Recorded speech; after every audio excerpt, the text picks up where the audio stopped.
Good morning, everybody. Dr. Vasquez coming to you live this morning to talk about my upcoming book and program that's going to focus specifically on migraine headaches.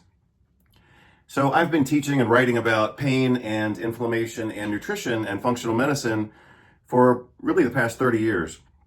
I started writing articles, I think when I was 23 years old, so that would have been 1994. And in 1990, by the time 1996 rolled around, I was actually publishing in some pretty big journals. I'll show you an example of that in just a moment. But again, I've been talking about pain, inflammation, nutrition, functional medicine, naturopathic medicine now for 30 years. And I started teaching formally as a professor of orthopedics and rheumatology 26 years ago. That was at Bastyr University. So I'm going to show you some examples of what I've done before. And that is to show you, that I've got a lot of history with this information and that I have legitimate expertise on this topic. A lot of influencers these days, they may have 100,000 followers, but they don't have any real expertise in the real world of nutrition, medicine, clinical practice, actually seeing patients and being responsible for those patients. Anybody can have a YouTube channel and they can say whatever they want, but that's kind of like false expertise in a way, because they don't have any responsibility and they're not actually managing patients like at a clinical level or a licensed healthcare professional level, where they have legitimate responsibilities in the real world. I mean, anybody can have an idea or a fantasy or a group of followers and say, oh yeah, you're the greatest. But, a different scenario is to actually have real experience with real patients and be responsible for those patients, not just, getting approval from people who agree with you. So, in that regard, I've published a lot and I've taught a lot. I've lectured internationally now for 26 years on various topics. I'm just going to show you a few examples. Here's a book that I published that was actually commissioned by the Institute for Functional Medicine. This is called Musculoskeletal Pain, Expanded Clinical Strategies. You can see this was published by the Institute for Functional Medicine. This was actually a CME monograph, which means that it was accredited for continuing medical education for doctors. You can see that chapter 3 talks about migraine, and that's what I'm going to focus on in the video and conversation right now. So I started teaching about pain, inflammation, and clinical strategies for managing those patients when I started teaching orthopedics and rheumatology for the naturopathic medicine program at Bastyr University. And based on those course notes, I started publishing my books a couple of years later. You can see that this book has a diagram. This is the Krebs cycle, mitochondrial function, and the electron transport chain. Very important for understanding and treating migraine headaches. I'm glad I did that. I guess this was 20 or 18 years ago. So I'll talk about that more in this program, but that's a really important diagram that I made so many years ago. So, in the world of doctorate level work and clinical work and legitimate medical work, I mean, this is what expertise looks like. It looks like getting commissioned to write, a book for doctors. And I mentioned that I taught at Bastyr University. I was also a student there. And one of my professors was Alan Gaby. And again, he's a legitimate nutrition expert. And so I've studied a lot, I've taught a lot, and I think I have good authority over this information. And so that's why, having taught it for so long, recently over the last couple of years, let's say for the past 6 years, I've seen how my own information has had kind of a quantum leap in advancing its effectiveness and sophistication. So that's kind of why I'm refreshing my migraine information over the next couple of years and probably, obviously, the next couple of months, because I'm going to focus on this for a while. So, and I'll talk a little bit about that maybe as I go through some of the publications that I've had related to pain and inflammation. I may tell you a little bit about my own history with these conditions.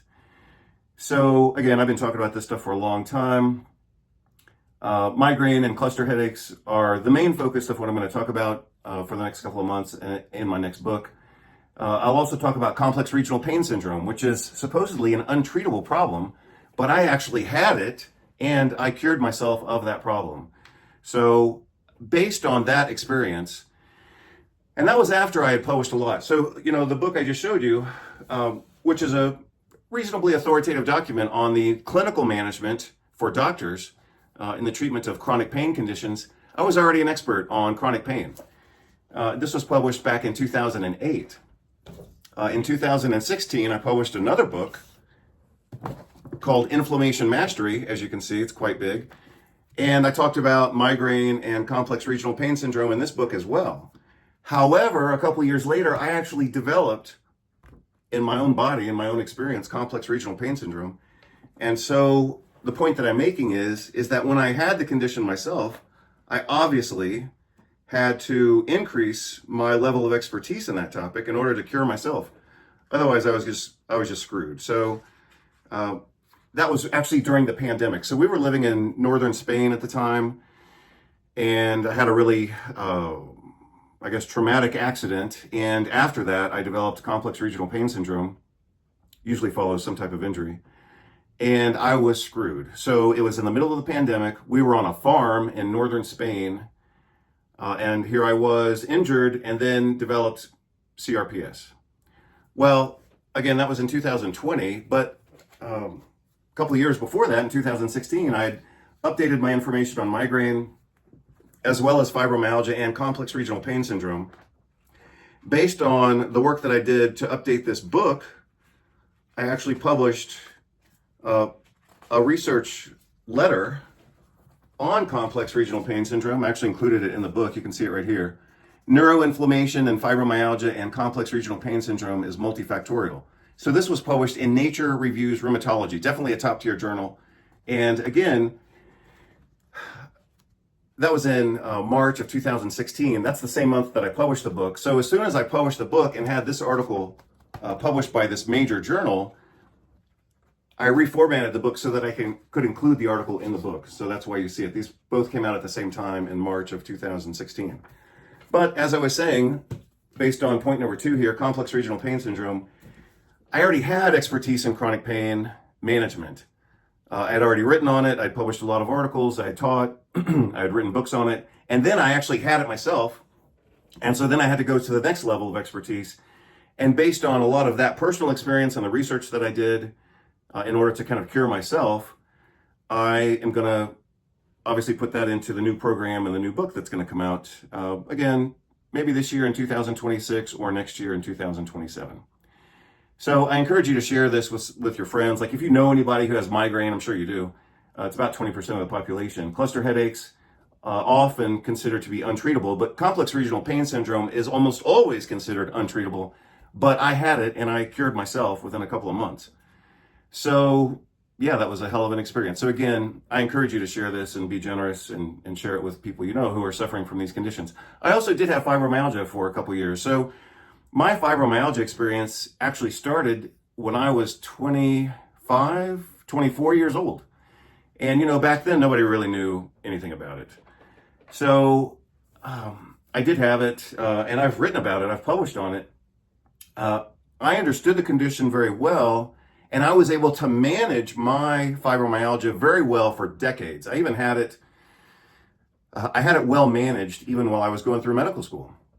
So I was able to perform at a very high level, academically, for example, and occupationally, professionally for years, even though I had fibromyalgia, because I knew how to manage it very well. I'm saying manage because I was not successful in curing myself until several years later. So I did have the condition. I managed it very well. I was able to perform very well, but even understanding it and managing it well, I wasn't able to actually cure myself of it for many years later.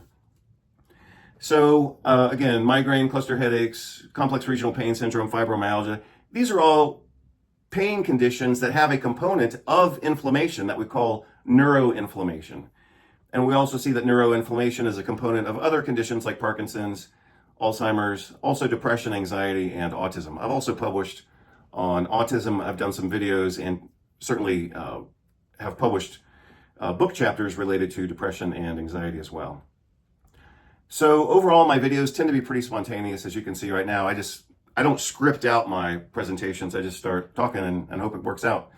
I also virtually never edit my videos. So, if I cough or sneeze or something like that, I might mute the sound so you don't have to hear it. But I don't edit my videos. I format them, so I can move the video and the images around and I can put pictures on top of it and things like that. But I typically just record the video and hope it works out, and usually it does. So I think that I really perform kind of three different types of videos, I would say, now that I do a lot of videos online. I'm going to say that I do three types of videos, but at two different levels. So the three types of videos that I do are analysis and critical thinking. And I feel like that's important for everybody. It's important for patients. It's important for doctors because, anybody can read, mostly anybody can read an article. Any doctor can read a medical journal article. They'll understand the words. They'll understand the vocabulary. They'll get the concepts. They'll have a little bit of perspective and context in which to place that new information. But if I may say so, I think I take it to another level. So having taught, having written, having presented internationally on these topics for many years, like I said, I've written many articles. I'll show you some examples in just a moment. I've also edited for many journals, and I've also done some malpractice legal defense work, and that takes it to another level yet. So, like I said, if you were to contrast like high level professional work with like being a social media influencer person or whatever, we're talking about different levels of detail and different levels of responsibility. Anybody can blab on the internet and say whatever they want, and they can have whatever following they have. Maybe they have a following because they're popular, or they work with their friends, or they network, or whatever. That's fine. They can do whatever they want. But what I'm talking about and what I'm providing is a higher level of expertise from the perspective of having 3 different doctorate degrees, from having worked in private clinics, community clinics, hospitals. I've delivered babies. I've worked in emergency medicine, family medicine, obstetrics, gynecology, pediatrics, again, clinical care, working overnight in hospitals, managing patients as they're coming off the ambulance. Like, I've done a lot of clinical work at a high level of performance.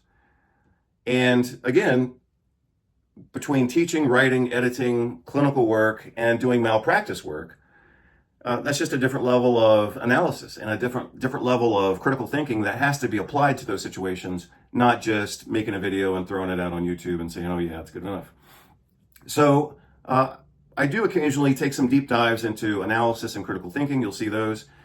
And then other videos, I try to focus more on what are you going to do about it and how do you treat it and what's reasonable and what's defensible. I did a video recently, 2 of them actually, on critical thinking and analysis, but focusing in on what we call, or what I was taught, as clinical decision making. So again, an article can get published. That doesn't necessarily mean that you can read that article and then implement that in your clinical practice or as a patient. Maybe it's not a good idea. So just because something gets published in a magazine or even a medical journal doesn't necessarily automatically mean that it's a great idea that everyone should act on. So again, we have to start with analysis and critical thinking. From there, we go to action and treatment.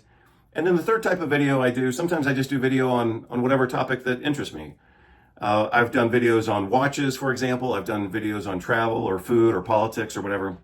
I'll try to keep that to a minimum because, like I said, these days I'm really focusing in on developing this material. So those are the 3 types of videos I do.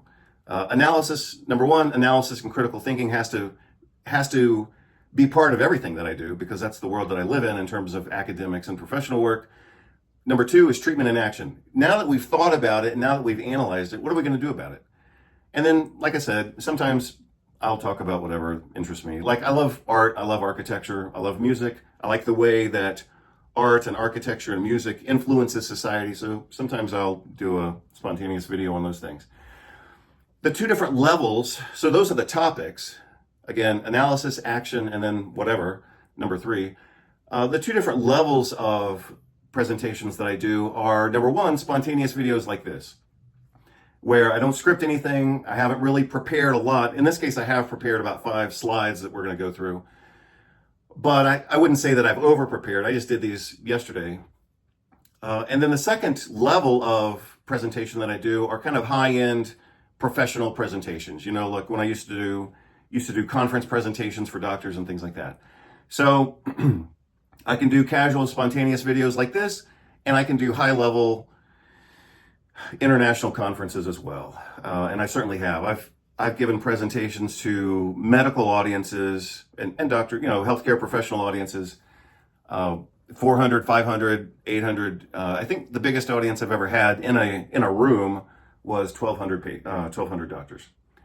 So again, you're going to see a lot of spontaneous things. Every once in a while, I'll throw out a professional level, like studio recorded video. And that's what I was alluding to right here. So sometimes I do professional, academic, very sterile, well, not too sterile. I mean, I always have some level of attitude and personality, but I try to keep it pretty clean. Otherwise, a lot of these are just going to be spontaneous. And I am Generation X, which means I was raised on parental neglect and hose water. So yeah, we learned how to do things ourselves and we learned how to fight it out. And so we have a little bit of attitude, but that's just what comes with the package. I'm always honest about what I do. And for me, that's just obvious, but I think it's a quality of my work. If something is clear and important, then I'll tell you. If something's bullshit, then I'm going to tell you that as well. And for example, in looking at the migraine research that's come out, an article was published, I think 2 years ago, because I just reviewed it last week or the week before that. An article came out in the New England Journal of Medicine talking about a new drug class for migraine headaches. And it was, in my opinion, it was complete bullshit. I did provide a detailed analysis of that, and I'll show you that within the new format under the title of Migraine Mechanic, which is the new book and the new work that I'm doing right now. So like I said, if something's bullshit or corruption, I'm going to tell you. I have been recognized, by the way, for being very honest and very truthful. In fact, Jeffrey Bland, in his book that he gave me a couple years ago, he actually said that. He said it right here. You can look at it. I copied this and put it in my other book. He says, Alex, your leadership, vision, and commitment to truth is the standard for all of us. That's pretty damn good coming from the father of functional medicine as we know it. So yeah, I'm going to tell you what I think. And, for example, like let's say I look at a research article and I tell you this is bullshit. That could happen. But then let's say over the next couple of months, a few more articles come out supporting the original article that I thought was bullshit. So let's say something comes out and it looks corrupt or it looks impossible. And then I see a couple more articles come out supporting that. I could change my mind on that. So that's fine. The other thing is I do all of my own work. So even if you look at like my books, like I do all my own graphics. I've got photos in here that I just saw. I take my own photos. Like here's a good diagram. Look at this. I did this diagram at least 26 years ago. But look at that diagram. That's a really good example of the types of diagrams that I make. A lot of networking, a lot of interconnected, this happens and then this happens and then here's the consequence and then here's how you treat it. So as I recall, the way that I did this is the green boxes are the treatment ideas and the red boxes are really bad consequences that you don't want. So this diagram shows how things flow together. And it's like, okay, you want to avoid this and then here's the treatment idea. I haven't seen that diagram in a long time, but I did make that, believe it or not, when I was still, I think I started this diagram when I was still a naturopathic student. That was in my fibromyalgia years, living in Seattle, going to Bastyr University. So, like I said, I do all my own diagrams. I'll show you a few more diagrams in today's video. I'm starting to use a few computer-generated diagrams like the ones that you see here, but they're so obviously different from my usual academic style that you're not going to be confused. It's not going to be like, oh, well, Dr. Vasquez did this diagram of this woman with a migraine headache. I mean, it's so radically different from my typical style that you know it's artificial intelligence. But I do like those diagrams. And I mentioned earlier that I like art and architecture and things like that. So the style of art and architecture that I really like the most are two different styles. Just for fun, I like a style called steampunk, which kind of goes back to the late 1800s, which is also when Art Nouveau started. So the two images that you're seeing on the screen right now related to headache, that is a style of art called Art Nouveau, which also came out in the late 1800s. Art Nouveau really flourished for only about 20 years, between 1890 and 1910. And then as the world became more industrialized, the Western world became more industrialized, the type of art that replaced Art Nouveau was Art Deco, basically. And Art Deco is very industrial, it's very clean, it's very, in my opinion, a bit more sterile. But I love Art Nouveau and steampunk. So you'll see some images in that style, but obviously, I'm not sitting there painting those things. I just use other sources. So as I mentioned, I received all my education in the United States. I've got 3 doctorate degrees from 3 different health science universities. The most recent of which was Doctor of Osteopathic Medicine from the University of North Texas. I graduated in 2010. Before that, I graduated as a Doctor of Naturopathic Medicine from Bastyr University in 1999. And before that, Doctor of Chiropractic, University of Western States, graduated in 1996. I actually started at Texas Chiropractic College because I grew up in Texas, and then I transferred to Western States later. That's just detail. But I'm glad that I included this kind of text box because this is an important thing to say. And I've thought about this for years, but I don't think I've actually ever said it.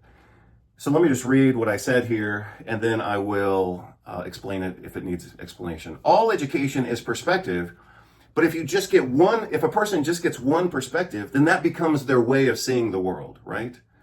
So, for example, chiropractic doctors have a way of seeing and managing patients and seeing, disease, for example, that's different from the way that naturopathic medicine doctors see things. And that's obviously very different from the way that osteopathic doctors see things. In my case, let me see what else I said here. Sorry, I have to move my head around the camera. But for most people, education is also their identity, right? Well, like in my case, for example, I've benefited from each of my educational experiences a lot. But I got different things from those different educational experiences. But because I have 3 different doctorate level degrees, I benefited from those experiences, but I don't necessarily identify, I don't put all of my identity in those titles necessarily, right? So I can say that I went to chiropractic college and I benefited from that experience. We learned a lot, for example, about clinical thinking, decision-making, analysis, laboratory. We learned how to take radiographs. We learned how to interpret radiographs. We learned how to manage a modest but good range of conditions. We studied basic nutrition, clinical nutrition, obviously anatomy.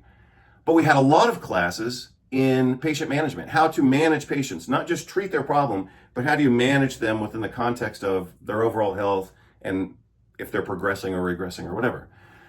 So I can benefit from that. And I can also say that we had some stuff that maybe I didn't agree with or maybe I didn't like. Same thing with naturopathic medicine. Naturopathic medical education is tremendously broad. Also in chiropractic college, for example, we learned how to do gynecologic exams, rectal exams, prostate exams, things I didn't even learn in so-called real medical school.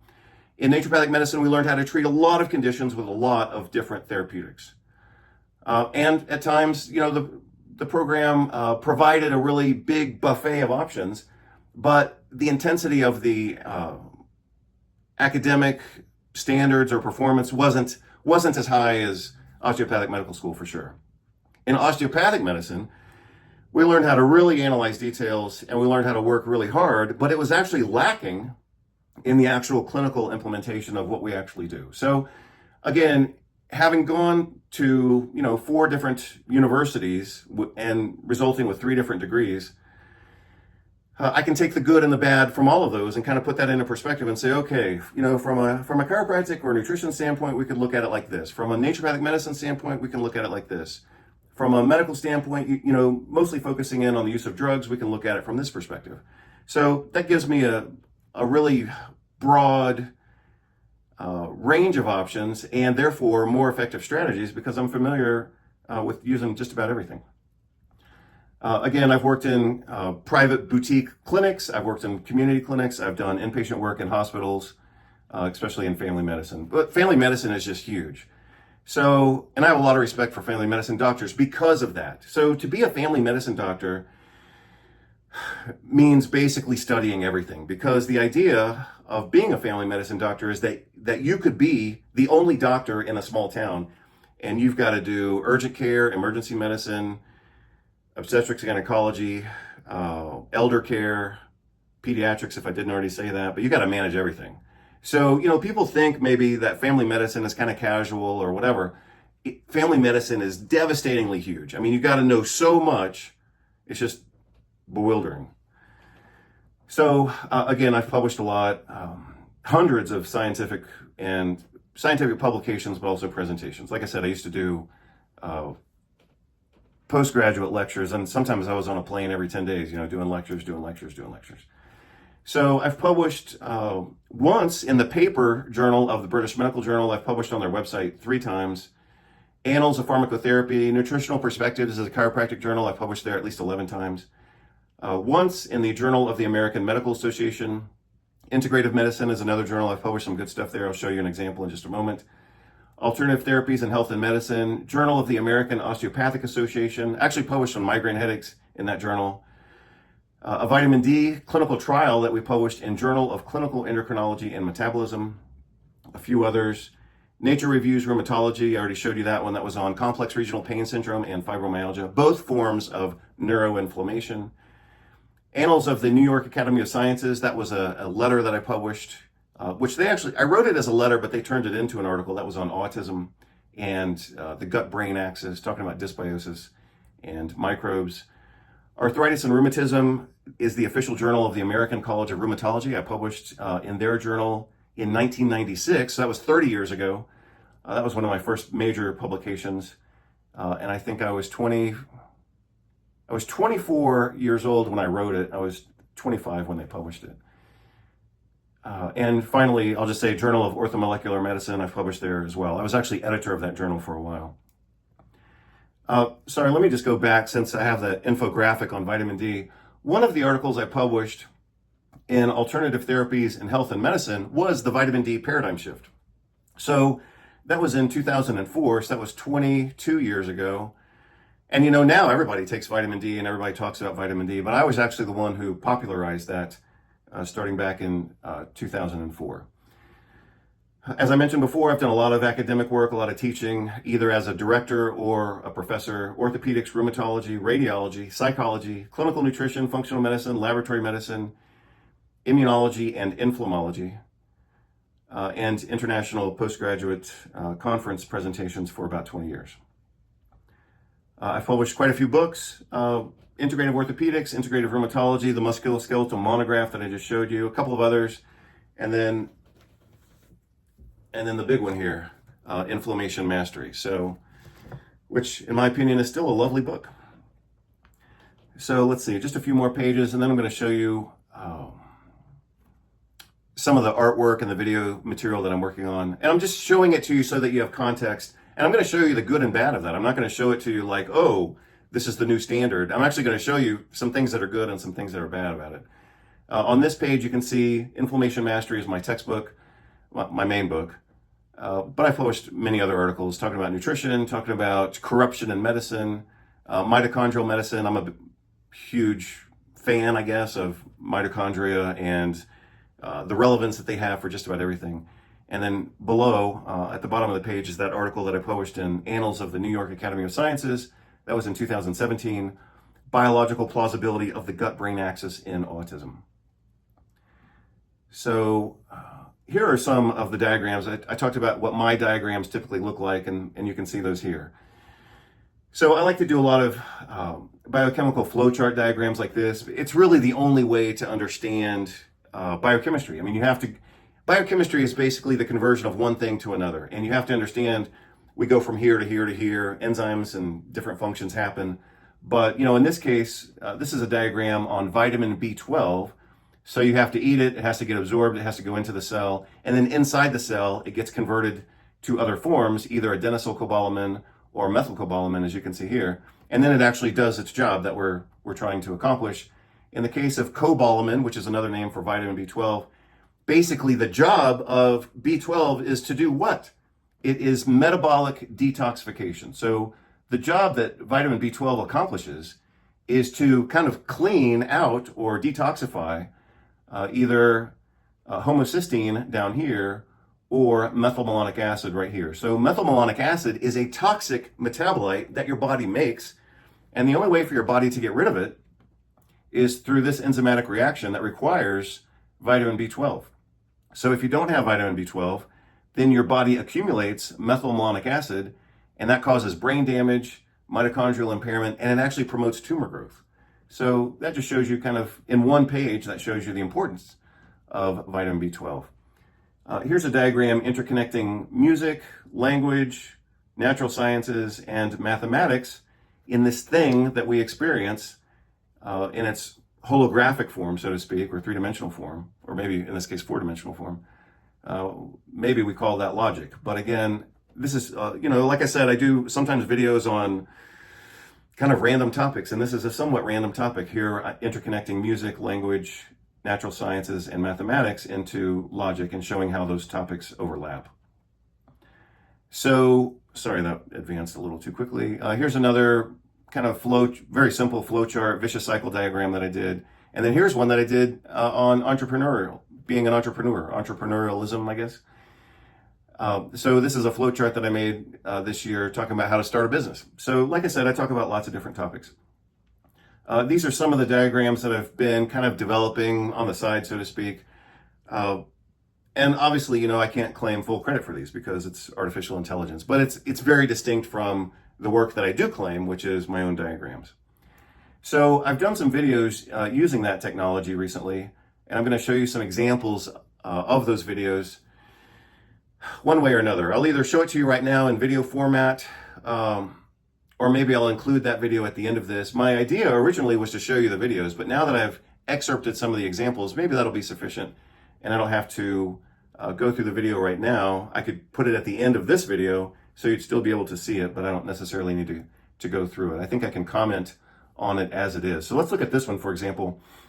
This is just an AI video that I scripted the other day. But here's the deal. And remember what I said earlier, in social media, some things are very popular. People can be popular. They can have 80,000 or 200,000 followers, whatever.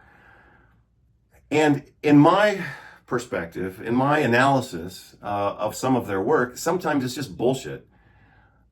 Especially now that so many people are depending on artificial intelligence. They don't have the expertise to know when what they're saying is bullshit. So I do have the expertise, and this is an example of that.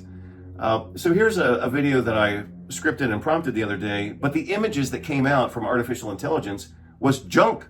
Look at this right here. So this is obviously trying to be the brain. This looks like it's trying to be a light bulb, but look at this image and this image right here. These are not legitimate images in medicine. Like, I don't even know what this is trying to be. It kind of looks like a mix between a virus and a diatom. Diatoms are basically forms of algae. So, I was trying to script a video talking about migraine, but the images that were created from artificial intelligence had nothing to do with migraine or even human biology. So I've studied microbiology several times in different programs. I've also studied histology, where we actually have to look under a microscope and we're trying to identify different cells and things like that.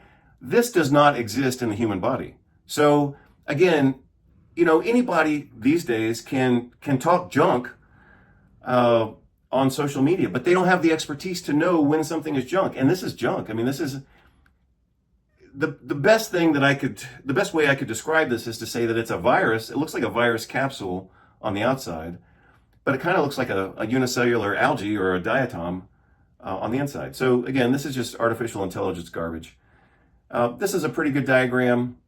I think I'll show you the video after this video. So I'm going to, finish talking here in just a moment, and then I'll show you the videos, but I'll put them at the end because I already included my commentary on this. This is a pretty good video, but the idea is you or I or anybody, we have to understand things before we can fix things. Like let's say your car doesn't work. And again, using the title that I'm working on right now, which is Migraine Mechanic, if your car stops working, you can't just fix it because you want to fix it. You actually have to understand how the parts work together, how to disassemble it, how to put it back together.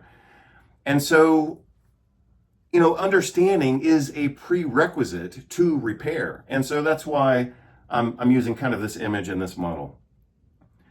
Here's another good example of artificial intelligence bullshit that got inserted into one of the videos that I was creating. So I did this video, I guess last month, and I like the graphics of it. For example, this is steampunk style. This is actually Art Nouveau style. So the video itself is graphically very good. But this robot dude, looks like kind of a macho mechanic guy. He starts talking about CGRP drugs and these PAC-AP drugs, which is a new class of drugs. I don't even know if they're on the market yet, but they have been published in big journals like the New England Journal of Medicine. So here I talk about CGRP drugs and PAC-AP blockers. I think these drugs are horrible, but it got integrated into this artificial intelligence video that I made.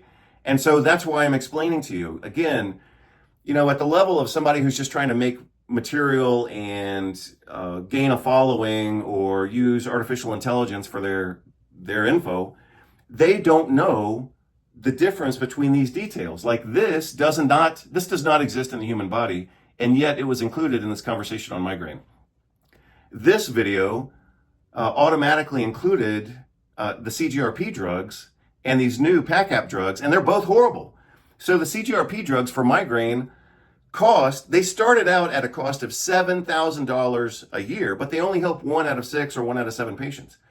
So if you take the $7,000 yearly price tag, and then you realize that they only work in 1 out of 6 patients, you're spending $42,000 to partially help 1 patient. That's horrible. But the way that artificial intelligence works is that it basically just sucks information off the internet, but it doesn't know how to evaluate that information. So again, a lot of people are using artificial intelligence, but they don't have the academic and clinical perspective on how to properly interpret that information. So that's why when I occasionally do a video that has artificial intelligence in it, just because of the format and the artistry and the graphics and things like that, I have to edit those things and say, you're wrong. Like the artificial intelligence is wrong. Let's see. So this last image was actually great, even though the video itself isn't very good. Like I said, I'll show it to you one way or another. I'll either review it right now, which I don't think I'm going to do, or I'll just insert those videos within this video so that you can see it. But now you've seen my commentary on it. This is great steampunk image. So like brass gears, that's classic steampunk. These other images in the background are really beautiful examples of Art Nouveau. So Art Nouveau tends to be very asymmetric, and you can see some asymmetry here. And it also tends to be very floral and also more feminine, certainly, than steampunk. So here's an example of artificial intelligence doing great work on the graphics, even though the video itself was of relatively low value. So I think what I'll do in the process of editing this and formatting it is I'll show you those videos right now, and then I'll finish off my introduction, and hopefully that will work out for everybody. Most migraine drugs just mask the pain and do not address the underlying cause of the problem. But new science has provided new insights that lead to better treatments. Ever wonder why migraine meds don't fix the root cause? Let's break it down. Most migraine drugs just mask the pain. They don't dig deeper into what's really going on inside your head. Thanks to new science, we've uncovered fresh insights about migraines. That's a game changer for better treatments. So, instead of just fighting symptoms, new therapies aim to fix the cause, finally giving you real relief. Curious to learn more? Stay tuned and join the ride to migraine breakthroughs with real impact. Tired of migraine meds that just don't cut it? You're not alone. That's because they're just treating the symptoms, not the actual cause of the problem. But new science has given us a blueprint for a better solution. A way to target the source of the pain, not just put a patch on it. It's time to look under the hood and find a real fix.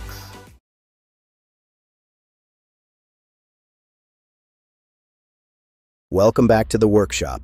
I'm your master mechanic. Most migraine meds just muffle the alarm. To fix the engine, you've got to look deeper under the hood at what's actually causing the pressure. Traditional drugs treat the symptoms, but they don't address the biological triggers that start the attack. But new science has identified the CGRP and PACAP molecules, the gears that actually trigger the pain pathway. By targeting these specific pathways, we're finally building treatments that fix the cause, not just the pain. Better science means a smoother ride for your brain. I'll see you in the next lesson. Keep those gears turning. You wouldn't just patch a broken engine and hope it works, right? But that's what we've been doing with migraines, just masking the pain. New science shows us it's not just a headache. It's a hypersensitive brain. It's time to fix the root cause, not just the symptom. A real, lasting solution. And then I'll get to the last page, and this is the last page. So this is everything I've already talked about. What I'm going to focus on in the new information is migraine, cluster headaches, fibromyalgia, complex regional pain syndrome, and other forms of neuropathy like diabetic neuropathy or crush injuries and things like that. Because those all have a component of neuroinflammation, then that also means that it overlaps with conditions like Parkinson's and Alzheimer's and autism. You also see some level of neuroinflammation in mood disorders, including schizophrenia, anxiety, and depression. Like I said, I'm mostly going to focus on two different types of videos, analysis and action, and hopefully not too much of number 3, which is kind of random art, architecture, watches, and whatever else I want to talk about. I'll keep that to a minimum, but we're going to focus on analysis and action. Again, I can do spontaneous videos like this, and sometimes if I want, I could do a high-level academic, professional, very clean, almost sterile presentation as well. Always honest, usually a little bit of attitude. I try to keep the profanity to a minimum, but if something's bullshit, I'm going to tell you it's bullshit. If I tell you it's bullshit and then a couple of months later I change my mind, I'll let you know. But I'm going to call it like I see it. A lot of what gets published in the big medical journals, Journal of the American Medical Association publishes a lot of bullshit. Unfortunately now, The Lancet is just a drug tabloid. British Medical Journal publishes a lot of bullshit. But the New England Journal of Medicine is one of the worst journals in terms of publishing bullshit because they try to make nutrition look bad so they can make drugs look good. So you have to understand the purpose of these journals and how journals function. For a journal to be big and sustainable, they have to make money. And these days, with everything online, they don't make a lot of money through subscriptions. They make their money through advertising and also through the resale of reprints. So one of the ways that journals make money, again, through either advertising or selling reprints, is they have to make the drug companies very happy. And they do that by grooming the audience to be supportive of whatever the new drug is, and so they want to be pro-drug. They want to groom the audience to be pro-drug and anti-nutrition. That's the way those journals function. Because then the drug companies will put $1 million advertisements in the journals, and that's how they make their money. And they will buy millions of dollars in reprints to give to doctors. So when you look at a medical journal, you're looking at a machine designed to receive money from the drug industry. They're only going to do that if they publish bullshit research that makes the drugs look good and makes nutrition look bad. So that's a very reasonable and experienced perspective. If you want an independent validation of that perspective, you should look at an article published by Richard Smith in PLOS Medicine. The title of his article, if I can think of it, so Richard Smith was the editor of the British Medical Journal for many years. And he wrote this article that I'm referring to. The title of it is Medical Journals Are an Extension of the Marketing Arm of Drug Companies, was basically the title. And basically he says, from his experience, having been the editor at the British Medical Journal, he says basically our job as editors is to ensure the profitability of the journal. We do that by publishing articles that the drug companies are going to order reprints from, because that's millions of dollars. And we have to groom the audience to be receptive to drugs. And that way, the drug companies will put advertisements in our journal, and that's millions of dollars as well. So again, that comes from Richard Smith, the former editor of the British Medical Journal. So again, I hope you're all doing well right now. That's my introduction to who I am and who I am. And also, what is the new information that I'm working on right now? It's going to be migraine. But I'm talking about migraine from a clinical, professional, responsible, analytical perspective. From, again, my perspective, I've been teaching and writing on this stuff for 30 years. And, teaching and writing at a professional level, Like here's another diagram that I did in 2004. So this particular diagram is 22 years old. But this is the NF-kappa B pathway, And a person would have to understand the NF-kappa B pathway, like at a doctorate level or a clinical level. a person would have to understand the NF-kappa B pathway to know how to manage neuroinflammation. I mean, that's just, at this point, that's pretty basic. Here's another diagram of the same thing. So here's how environmental inputs activate the NF-kappa B pathway to lead to inflammatory mediator production and then clinical consequences like pain and inflammation. So again, the way that the drug world works, remember those drugs I talked about earlier, like the CGRP drugs? CGRP is in this area. So the way that the medical world works is to ignore the cause of the problem, but only try to intercept the inflammatory mediators. That's why the drugs don't work very well. They work a little bit. They work well enough to get approved, but they don't work very well because they don't address the primary problem. So let's say that the primary problem is here, and then these inflammatory mediators are only the consequence of what's happening here. Well, again, the drug model is to attack this, but ignore this so that the patient is always in need of more and more drugs. And that is exactly what we see in the medical management of migraine. So what is the medical protocol for the treatment of migraine? Step number one, it only has 3 steps. Anti-inflammatory drugs that also cause headache. So you're treating people with migraine. We're treating people with migraine headaches by using anti-inflammatory drugs that actually cause headaches. It's called a rebound headache or medication overuse headache. So anti-inflammatory drugs that are step 1 cause their own type of headache. Step number 2 are the triptan drugs. We can replace that with nutritional interventions. And step number 3 are the CGRP drugs. That is the medical management of migraine headaches. Anti-inflammatories, triptans, and CGRP. That's why migraine patients have absolutely no chance whatsoever of getting cured within the medical model. So again, that's why I'm pretty passionate about this information, just like I was when I had fibromyalgia and when I myself had complex regional pain syndrome. From what the doctors offered me was either nothing or stuff that wasn't going to work and had no chance of working, like physical therapy. And I love physical therapy, but it's not the solution to complex regional pain syndrome. I'm not anti-drugs. I think drugs can be and should be used very skillfully, but drugs are not the answer to complex regional pain syndrome. And I had it, and I was going to have it, I guess, for the rest of my life because it's generally considered incurable. I was going to have that condition for the rest of my life unless I cured myself.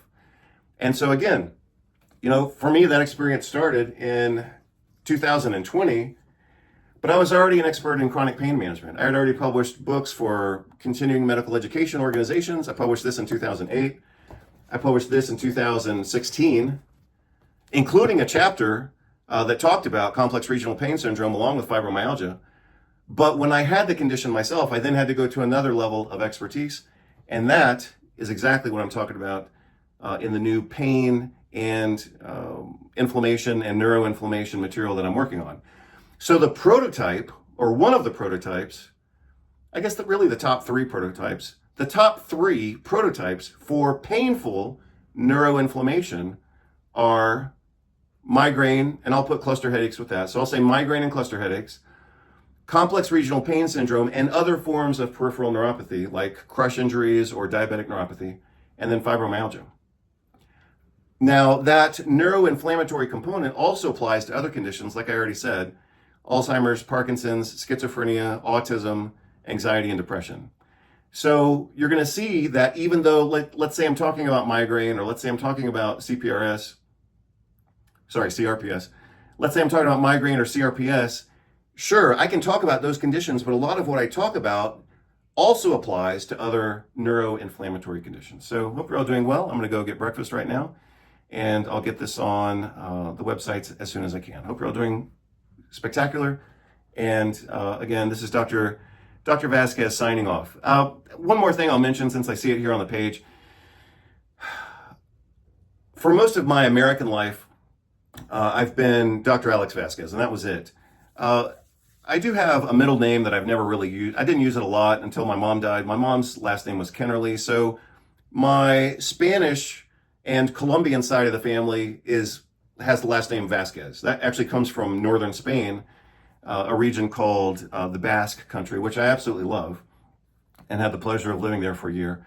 But again, most of my work has been under Alex Vasquez. My graduate students used to call me Dr. V, so you'll see that. I mention that as just a shorthand sometimes.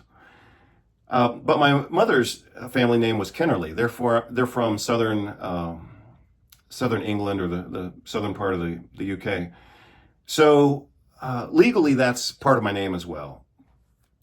But it's kind of like a second name. In the United States, we put second names second. So my name would be Alex Kennerly Vasquez. In Spain and Latin America, they put second names after the first second name. So in Latin American countries, in Spain, for example, my name was, because I used to be a Spanish resident, I was actually finally got to be a resident of Europe. There, my name was Alex Vasquez Kennerly. So you'll see me use those names. They're both legal and they're both correct.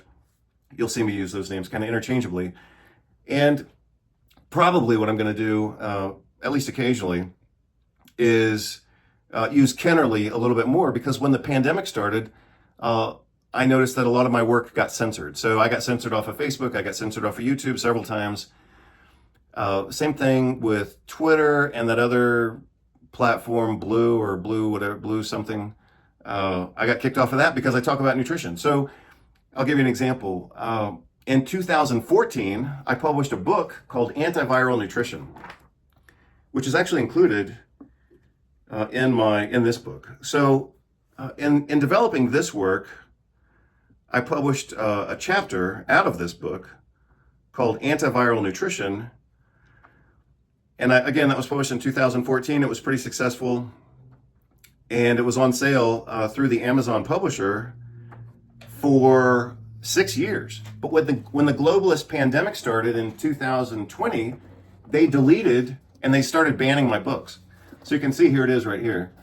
Let's see what I call it. Viral dysbiosis and antiviral strategy. And you can see the 4 main components of a viral infection are listed right there.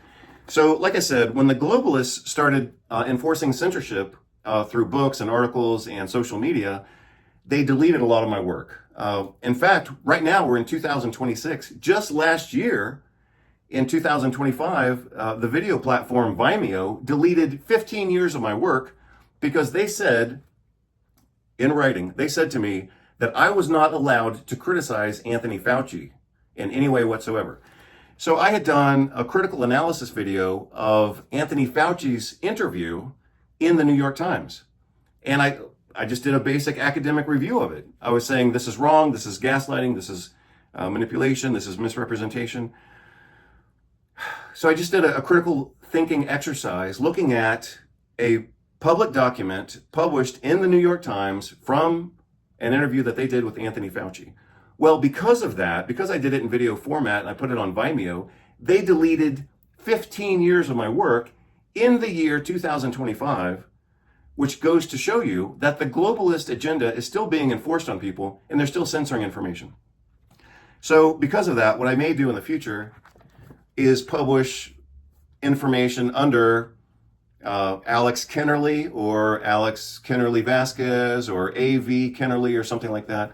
So that's why I'm trying to give you an introduction to my mother's maiden name, one of our family names, and show you why you may see some of my work under a slightly different name. So again, for all my career, I've been Alex Vasquez, but in order to not get censored in the future, because remember, I just got censored last year, I may use my mother's family name. So I hope you're all doing well, and I'll get this video to you as soon as I can. Take care. Bye-bye.